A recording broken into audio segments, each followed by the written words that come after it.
A Argentina é um país conhecido por suas crises políticas, né? E particularmente nos últimos 20 anos aproximadamente, a gente podia dizer isso, o país passou por uma severa, críticas muito agudas, econômicas, sociais, e a gente pode imaginar que o fato de você ter um cardeal como o atual Papa, o Bergoglio, que morou no país boa parte desse tempo, qual é a experiência de um Papa latino-americano nesse aspecto que ele pode trazer para o papado, para o pontificado? Bom, é um homem que sabe lidar com crises, isso não há a menor dúvida. É um argentino, logo, isso é sinal de saber como conviver, não necessariamente como resolver crises, mas como conviver, sobreviver às crises. Pensemos que, desde que Bergoglio virou sacerdote há 43 anos, Bergoglio já passou por 18 presidentes argentinos, entre militares e civis. Não é bolinho isso daí, passou por uma miríade de ministros da economia, passou por períodos de hiperinflação, por ajustes econômicos, por golpes militares, por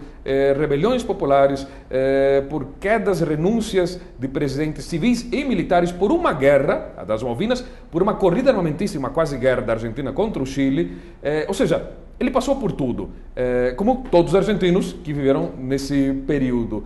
O que ele pode trazer ao Vaticano, um homem com uma experiência de saber como lidar com essas crises políticas. Ou seja, não é um Papa que vem de um país calmo como a Suécia ou de um país próspero como a Alemanha. Ou seja, não, é um Papa que viveu intensamente crise após crise.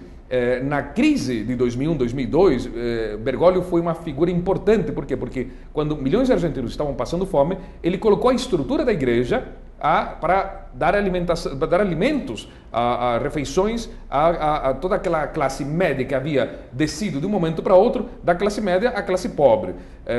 Os refeitórios da igreja, especialmente da Caritas, foram cruciais naquela época. E Bergoglio foi crucial nesse papel de ajudar milhões de argentinos a evitar a fome por algum tempo até que o país se recuperou. Então ele traz isso, essa experiência de lidar com crises. Ele tem um background político importante, ele foi simpatizante de uma ala nacionalista do peronismo logo no começo de sua carreira, no comecinho dos anos 90, depois ele abandonou essa tendência.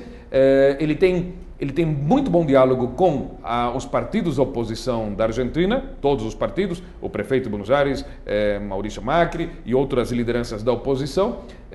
Ele teve momentos de rusgas fortes com a presidente Cristina Kirchner. Então é um homem que leva essa experiência agora para o Vaticano, ou seja, não é somente um pastor de almas, é também um homem que sabe lidar com crises políticas e econômicas. A gente pode imaginar que, com o seu conhecimento da trajetória dele, que ele pode ser um pouco mais maleável em alguns temas caros à igreja, como, por exemplo, uso de pesquisas de células-tronco para poder salvar vidas. Eu não digo posições que a igreja realmente não está disposta a abrir mão, mas pelo menos torna um pouco mais maleável essas posições. Você acha que é possível? Eu acho que talvez Bergoglio não diga nada categórico sobre o assunto, mas talvez emita opiniões ambíguas, diplomáticas, que aquelas coisas no qual a igreja talvez não se pronuncie de forma clara, mas abre brechas para que haja interpretações diferentes e com isso haja certa flexibilidade em algumas questões, não é? Mas isso é um mistério. Aí temos que esperar ainda ver como é que ele vai se posicionar agora nesses próximos dias. Acho que os próximos dias são muito marcantes, o próximo mês é muito decisivo para ver para onde vai o Bergoglio como Papa. Agora, uma coisa é certa, é uma mudança radical nesse estilo, é um homem simples, que pegava metrô. Uma vez eu encontrei na esquina de uma rua, a Rua Taquari, com a Avenida Belgrano, eu morava ali perto.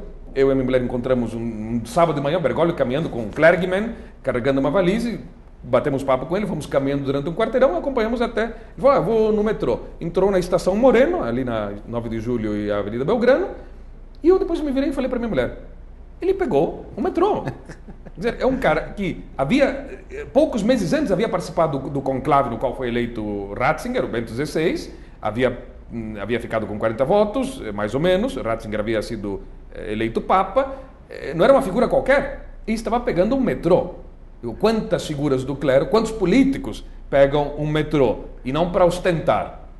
Não era uma questão de populismo, de demagogia clerical, não, era costume, ele pega metrô. Agora, evidentemente, não poderá fazer isso, mas com certeza terá uma atitude mais sóbria do ponto de vista de gastos do que outros papas. E um fator muito interessante que ele disse ontem ou anteontem, agora já não lembro, nessa voragem ali de tantas notícias sobre o Vaticano, uma declaração dele foi muito interessante, foi: não venham a Roma para ver a minha posse, eu prefiro que gastem esse dinheiro ajudando pessoas que estão com fome na América Latina e em outras regiões. Ou seja, é um conservador, mas ele prefere que esse dinheiro seja usado em uma coisa prática, não na cerimônia em si, que é uma formalidade. Ele está mais preocupado com o cotidiano dessas pessoas, o que, como havia comentado antes, ele já havia feito isso de forma muito clara na época da crise econômica argentina em 2001, 2002.